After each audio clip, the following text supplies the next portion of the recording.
Morning and welcome to part 2 of the Persepolis video lesson. Today I want to talk about important themes found in the graphic novel. The first theme I want to talk about today is religion. We've already talked a little bit about how some of the religious requirements that are required by the fundamentalist Islamic regime, which is in control of the government in Iran, how those are affecting Margie's relationship with God and her faith. Today, I want to talk about some other forms of religion and how the author sort of connects this with the concept of oppression. So we're going to focus primarily on the section, the key. So if you have not read that section, that's in part 2, you might want to take a look at that before moving on. So I broke the graphic novel up into 3 parts, and in part 2, there is a section called The Key. And in this one, we learn that Margie's maid, Mrs. Nazarene, has 5 children, and her youngest son has been given this plastic key, right? And it's painted gold.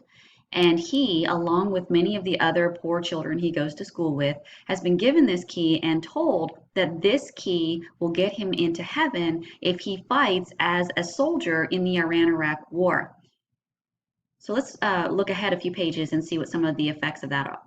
Marjane's cousin is an officer in the Iran military, and he talks a little bit about what's going on with the war effort. So he says, "It's awful. Every day I see buses full of kids arriving. They come from the poor areas, you can tell. First they convince them that the afterlife is even better than Disneyland, then they put them in a trance with all their songs. It's nuts. They hypnotize them and just toss them into a battle.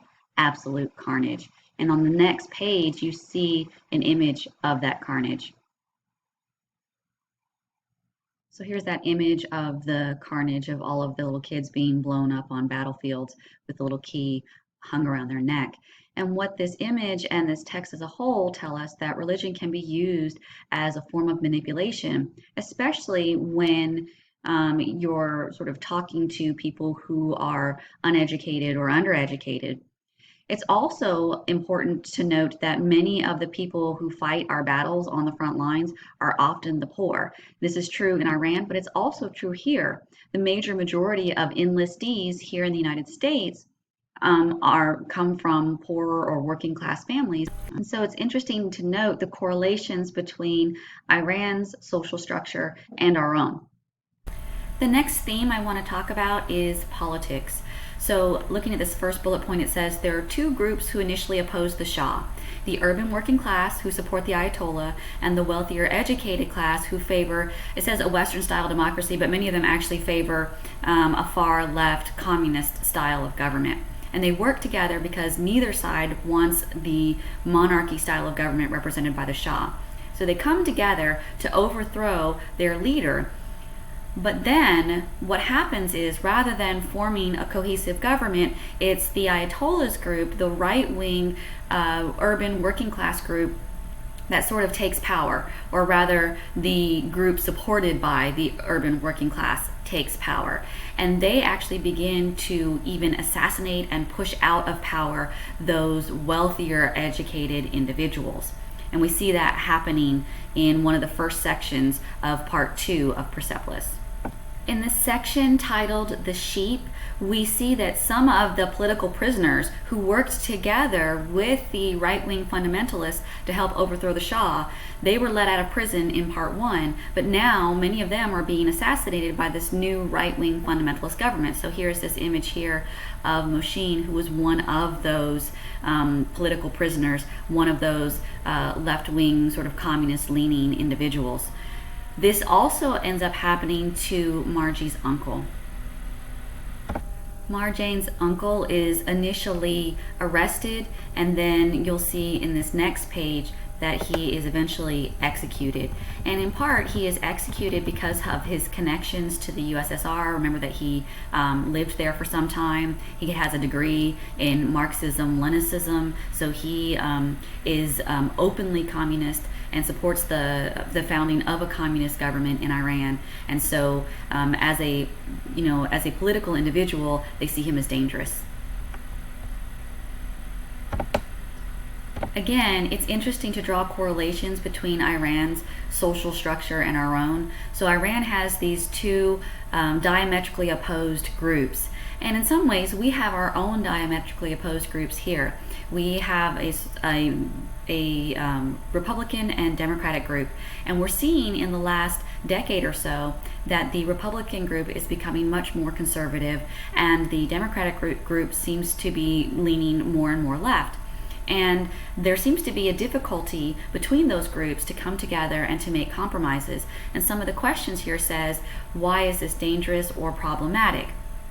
And that's something to think about as well, right? Especially as we're sort of going through this pandemic and waiting for our government to pass bills that will help, especially, individual workers pay their bills and put food on the table. If they can't come together, if they can't compromise, that kind of hurts all of us. It's also interesting to think about how religion and politics mix and whether or not they ever should. And that's really a question, I think, for each and every individual who reads this text. The next theme I want to talk about is war. Specifically, I want to talk about how our personal experiences with war affect how we feel about warfare in general. So you'll see here on the second bullet point, it says refer to page 85 in the section F-14s. That's where we're going to go next. So in this section on F-14s, we know that the Iran-Iraq war is in sort of full swing. And Paradis, one of the characters in the text, one of Margie's friends, her father is a fighter pilot, and he actually dies in the midst of a battle. And both of them end up going to school a couple of days later, and their teacher asks them to write a report about the war. So Margie is really excited about this prospect, and Paradis says, oh, you know what you're going to say? And she says, oh, yeah, I know exactly what I'm going to say. And so let's look at the next page following this. So on page 86, Marjane talks about her report, and basically it is this history or military history of Iran going back even before Iran was officially a nation. And then Paradis gets up and she reads her letter, and it's actually a letter, or her report rather, and it's actually a letter to her dead father in which she promises to take care of her mother and her little brother. So Marjane is, even though she's sort of living in a war-torn area, she doesn't know anybody personally who has died or suffered, and so she's kind of distant emotionally. She can look at it from an intellectual or political standpoint, whereas Paradis cannot. Later, Margie will try to comfort Paradis and say, your father was a hero and you should be proud of him. And she says, I wish he were alive in jail rather than a hero. And again, it's interesting to sort of compare rhetoric. We say the same thing about soldiers who die, right? They are heroic and they did something, they fought for our freedom, etc. But when you've personally lost somebody, sometimes that rhetoric isn't enough to comfort you. One thing that I think it's interesting to consider is our own personal understanding of the Iraq wars and the war on terror. By and large, we are completely distanced from the fighting and conflict that's going on. Some of us may actually know soldiers who fought in the Middle East. Some of us may even know soldiers who've died in the Middle East, but we're not living with the constant fear of being bombed or invaded. And I think that gives us a different perspective on war. And I think it's important to remember that that's what's going on in the Middle East in many of these countries, Iraq, Afghanistan, Iran. Imagine what it's like to live under that constant threat and that constant fear. And think about how you might feel about people living in the West, about war in general, about your own government, about your own faith. All right, let's start connecting some of these ideas, fear and war and politics. So I'd like you to take a second to look at page 116 of the text. At the top of the screen, Margine has this little talk bubble that says they eventually admitted that the survival of the regime depended on the war. So remember that there are two groups that are diametrically opposed and in conflict with each other. And by having this outside enemy, in this case Iraq, Iran's government can encourage all of the people of Iran to come together to fight against this outer enemy. So it's kind of interesting to think about the way in which this particular government and the way in which other governments might in fact engage in conflict in an effort to keep their own people under control. Well, Bullet point 2 says, how does fear of the regime affect the Iranian people's behavior? See the section, the wine. In this section, Marjine's mom starts hanging up blackout curtains because she's afraid of her neighbors and how they will react to the things that she and her family are doing in their own home. They're having parties, they're making their own wine. At one point, Margie's family is pulled over and soldiers search her car and then follow them home, threatening to search their home. Marjane and her grandmother run upstairs and pour all of the wine down the toilet and flush it. And then a little while later, her father comes up into their apartment and he says, they had no intention of searching our home. They really just wanted a bribe. But it's interesting here how fear can be used as a form of control. And it said, could the regime maintain its power if it chose not to scare people?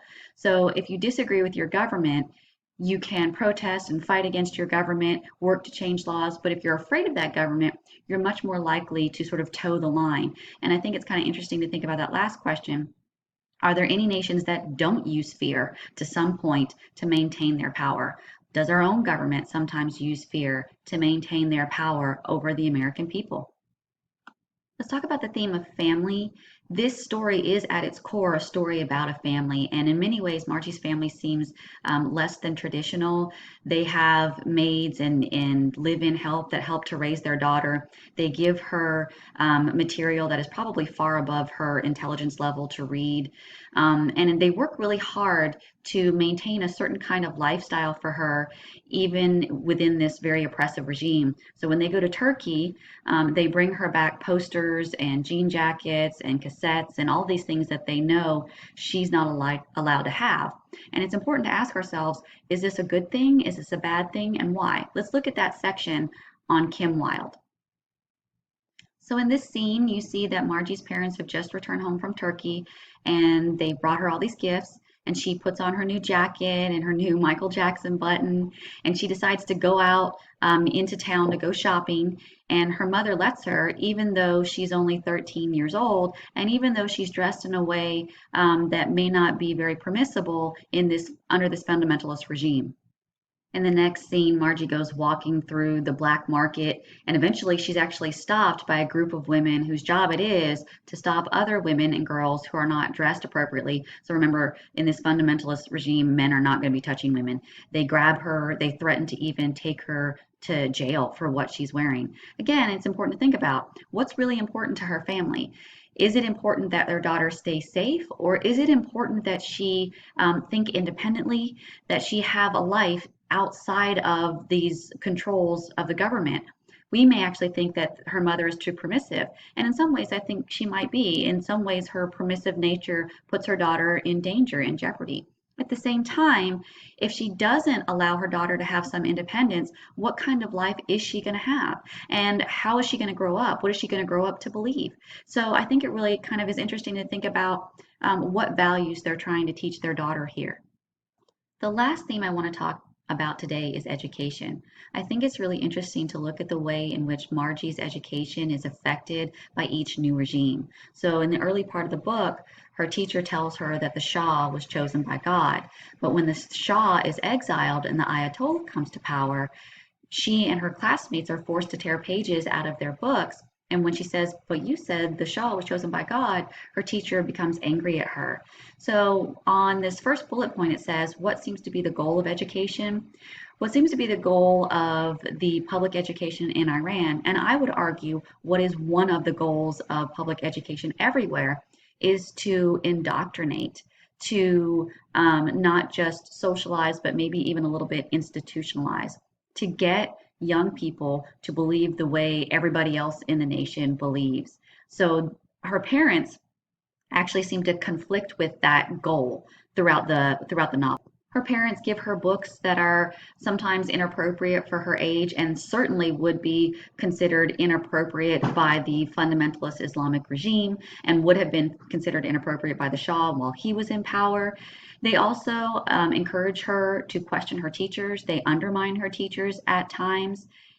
And sometimes this actually leads to trouble. So in this section, the dowry, Margie actually fights against her teacher, knocking her down and getting herself expelled. In part, Margie's rebellious behavior is encouraged by her parents and the way that they behave at home and the educational material that they offer her. And this is sort of the start of her career as a troublemaker. And she is in trouble more than once at school, expelled at least once. And eventually, her parents are sort of forced to send her out of the country to Vienna to continue her education. So I'm out of time. Don't forget to take the Persepolis quiz.